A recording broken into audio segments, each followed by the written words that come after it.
Even before the pandemic has become full-blown in our country, we have been receiving many voices from all sorts of channels, text, YouTube, Messenger, etc., coming from medical experts, some from media people, some from politicians, some from visionaries, from families, from friends, from strangers, from weirdos. And as soon as you receive some information, immediately another information will come to contradict it. Ang dami talaga. Ang dami talaga. And they contend with one another. These conspiracy theories in wild abundance. Oo. Conspiracy theories from the end of the world to why is your cat behaving like that? There is a conspiracy theory to that, for your information. Even the pets are affected daw. Can you imagine that? And the result is a lot of confusion. We do not know the truth. We do not know what to do. Parang kulang pa tong COVID na may ganito na, may mga ganito-ganito pang mga bali-balita that further erode hope and spread fear. Today is Good Shepherd Sunday. A figure that is not familiar to us because we are an agricultural country, we are not a pastoral country. And Christ did not call, Christ called his apostles fishers of men. He did not call himself a fisherman. He was a carpenter. He did not refer to himself as, according to his trade. He called himself the Good Shepherd because it fits very well what he does for us. It expresses very well what it means. When I was in the college seminary, I was 4 months a shepherd. We had 26 sheep. First thing I will have to tell you is, alam mo, yung amoy ng sheep, sinasabi ng Pope Francis na we should smell like the sheep. Naku, you don't have to do very much. Yung amoy ng sheep doesn't stick to your clothes, it sticks to your body. At ilang ligo yan bago talaga mawala yung amoy ng sheep. I only noticed it when every time I sit for dinner, yung mga kasama ko sa seminaryo, nilalayo nila yung mga silya nila. But there's something I was able to verify about sheep. They are the most, I saw I saw this T-shirt I saw this T-shirt. I thought it was a very caring T-shirt. Nakasulat sa harap ng T-shirt, ingat ka. Tapos sa likod ng T-shirt nakasulat, tatanga-tanga ka pa naman. I saw that in Ateneo. The sheep are pinakatatanga-tangang animal in the world. Napakatatanga-tanga nila. I was able to verify it with my experience of 5 months shepherding. They're the most helpless. Hindi lang sila tatanga-tanga. They're most helpless pa. They don't have claws. They don't have horns. They don't run fast, definitely. They have a very soft voice. You hardly hear them. And when you it's the most terrible thing. When you slaughter a sheep, hindi sila kagayang baboy na squealing and squealing. When you kill a sheep, you cut the neck like this, it just has a tear. Na talagang, when we have to do that, we have to cover their eyes kasi talagang, nako. And they are nearsighted. They can only see 3 feet away. After 3 feet, they get lost already. They don't know how to come back anymore. That is how. And what makes them even more vulnerable is because they're delicious. Especially with mint tea, with mint jelly. Kaya they are the favorite. Talagang, they're the favorite of wild animals. They're very helpless and low IQ pa. And so, you understand why we are considered sheep. tayo ay mga tatanga-tanga talaga. We need a shepherd. We need a shepherd. You know, at night, I saw this documentary. At night, the different shepherds, you know, we're not talking about 26 sheep like mine, talking about hundreds of sheep. The shepherds, they gather all their sheep, they have a corral, they gather all their sheep, and they mix all their sheep there together there. Doon silang lahat. And when the morning comes, ganun pala yung nangyayari. How do you distinguish your sheep from the other 4 or 5 other shepherds? What happens is the shepherd goes out in the cage, you know, and he says a tune. He doesn't whistle, he makes a sound. At yung mga sheep lang niya yung lumalabas. Yung talagang sinabi ni Jesus, a sheep listens to the voice of their shepherd. They know their shepherd. Sila lang yung lumalabas. Yung sheep lang niya. Another shepherd comes, may sarili siyang boses niya. Yung sheep lang niya ang lalabas din. Ganun pala yun. At this time when there are so many voices, there's so many people talking, there's so many this and that, there's so many, in fact, you know, something that we never knew before. False news. We, the sheep, should listen to the shepherd. Listen to the shepherd. Makikinig tayo sa kanya. Now, not any shepherd.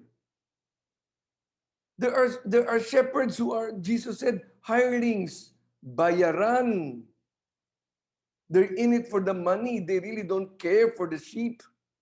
There are those who are in sheep's clothing, but they are really wolves. They are really wolves. How will you know the good shepherd? How will you know the good shepherd? Not just a shepherd, the good shepherd. Yung good shepherd, ang ginagawa niya, pag gabi pala, pag nakakoral na silang lahat ng ganun, the shepherd stays on the sheep gate. He is the one who guards there where there are the predators. He puts his life on the line because Jesus said, the good shepherd is able to lay his life for the sheep. Ang iniisip kasi ng shepherd, the welfare of the sheep, ang makakabuti sa kanyang mga inaalagaan. He does not take advantage. Hindi siya bantay sa lakay. Kasi hindi siya bayaran. Ready to lay his life. Ang investment niya, hindi time niya. Ang investment ng isang good shepherd, hindi ang words niya or ang promises niya. Ang investment niya, life niya. And that shepherd can be a parent. Shepherd can be a leader in whatever organization.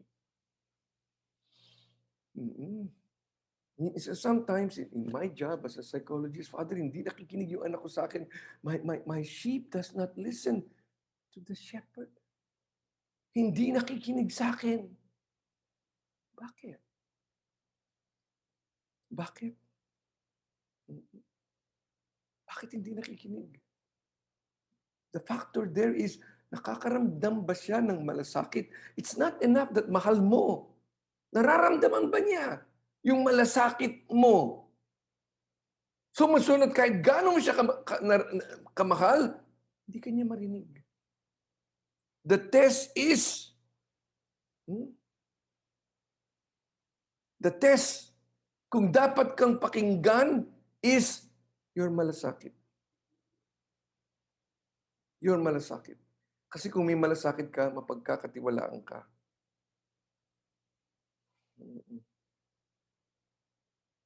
These are the good shepherds. These are the shepherds that are good that we must listen to.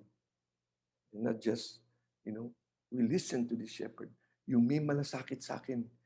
Yung sasabihin niya, yung text niya, yung ibabalita niya, yun ang hakawakan ko. How do I know that this, whatever message it is, whatever all this cacophony, all this information entering, is from the good shepherd, is from a good shepherd? Two things, my suggestion. Pag nakikinig ka, number one, it fills you with peace. you feel peaceful. Di ka natatakot. Di ka lalo kang scared. Lalo kang confused. Lalong nag-increase yung stress mo, anxiety mo. Excuse me, gusto ko lang sabihin, maski na totoo siya, huwag niyo nang ipasa-pasa yung mga bad news. We have enough of that already, please. Huwag na, huwag na, huwag na. It will not change anything. It will remove so many other things. Huwag na. Let's just kill it. All those bad news. They are not from the Good Shepherd. The voice of the Good Shepherd fills us with peace. Number one, the voice of the Good Shepherd will call us, will impel us to serve one another. That's the real voice of the Good Shepherd. We are 100% sure that this is from the Good Shepherd when we are filled with peace and when it moves us to serve one another. To serve one another. Alam niyo, nung nabalitaan ko yung my heart, leapt for joy. Nung nabalitaan ko this concept of sharing coming up like mushrooms everywhere. I felt our salvation is near. I felt that there's a light in the tunnel. Because it was kind of reminded me of that time there was only 5 loaves and 2 fish, and when it was shared, it was multiplied. There are now something like 300 tables with only 5 loaves and 2 fish. And I am so excited to imagine God is going to multiply this. The little that we have, He will multiply. This is what He wants.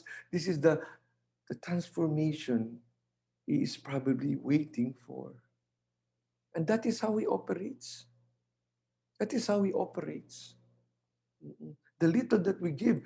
But that 5 loaves and 2 fish are necessary. Are necessary. That little thing, that insignificant thing is necessary for God to do. The bigger miracle there is that we want to share. And then God will do that little miracle of feeding 5,000 people, 10,000 people, 100,000 people. Kasya-kasya. Kayang-kaya. The first reading by St. Peter, not from me, St. Peter says, if we are questioned for the good that we are doing, because they were doing miracles, they were healing people, his answer is, know that when good is being done, it is done in the name of Jesus Christ. St. Paul, not St. Peter, not me. And so what happens? What happens when a sheep listens to a good shepherd, to the good shepherd? Ang sabi ni Lord, He will lead us to green and fresh pastures where our drooping spirits will be revived. What happens when we listen to the good shepherd? He will bring us to a place where there is flowing water that will cheer us up. What happens when we listen to the good shepherd? He will protect us from the enemy with his staff. So that even if we walk in the valley of darkness and the shadow of death, we will fear no evil. He will lead us to safety. And we will be able to exclaim like St. Paul. We will be able to exclaim like St. Paul. In the second reading, see what love the Father has bestowed on us, that we may be called children of God. And yet, so we are. We forget. With all the things, all the other information coming inside, we forget this truth.